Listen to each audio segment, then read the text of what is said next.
Je crois qu'une des choses qui a joué en ma faveur, c'est que le personnage a été véritablement construit avant d'être introduit. Les 8 premiers épisodes traitaient de la présence de ce personnage sans qu'on voie son visage. Tout le monde attendait avec impatience et curiosité de savoir qui allait interpréter Sylar.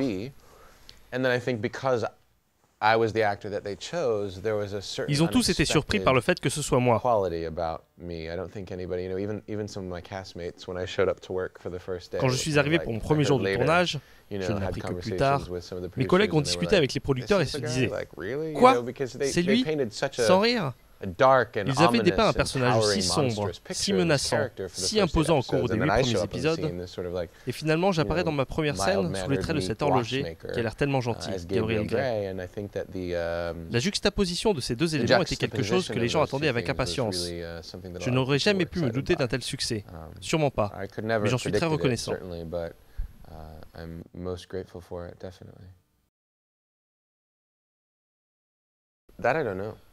Je n'en sais rien. Je connais mon opinion, ma position. Je sais comment je joue le personnage. J'ai eu des conversations avec certains scénaristes et les producteurs.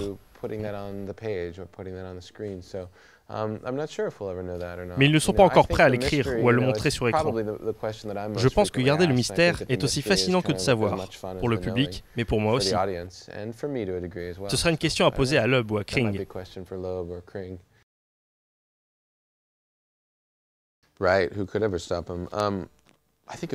Oui, qui pourrait l'arrêter? Je pense que ce serait très dangereux pour le monde, mais aussi pour Sylar lui-même.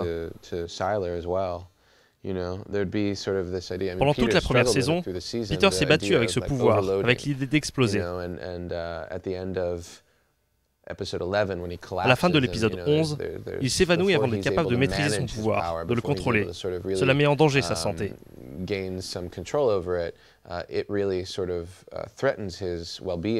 Si Sylar absorbait la capacité de Peter à absorber les pouvoirs des autres, en plus de ceux qu'il a déjà, cela deviendrait complètement incontrôlable.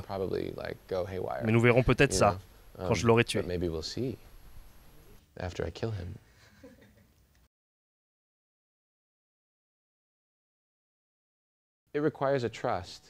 Cela nécessite une certaine confiance envers nos scénaristes et nos producteurs, qui nous font eux aussi confiance. Nous gardons tous une bonne dose de foi. Le tour que va prendre la série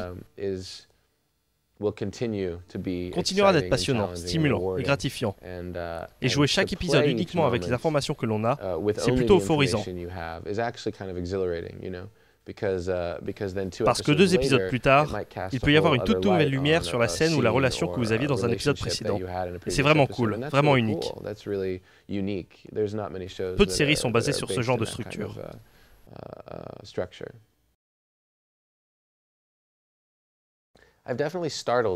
J'ai sans aucun doute fait sursauter des gens qui ne s'attendaient pas à me voir. Lorsqu'ils arrivent au coin d'une rue, par exemple, et qu'ils me voient et crient « Oh mon Dieu !» Visiblement, ils m'ont reconnu. Au début, les gens sont nerveux quand ils m'approchent. Ils ont parfois un mouvement de recul.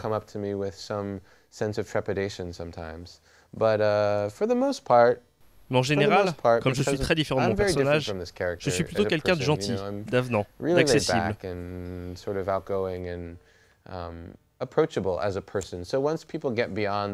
Une fois qu'ils arrêtent de me voir comme mon personnage, ils se rendent compte que tout va bien.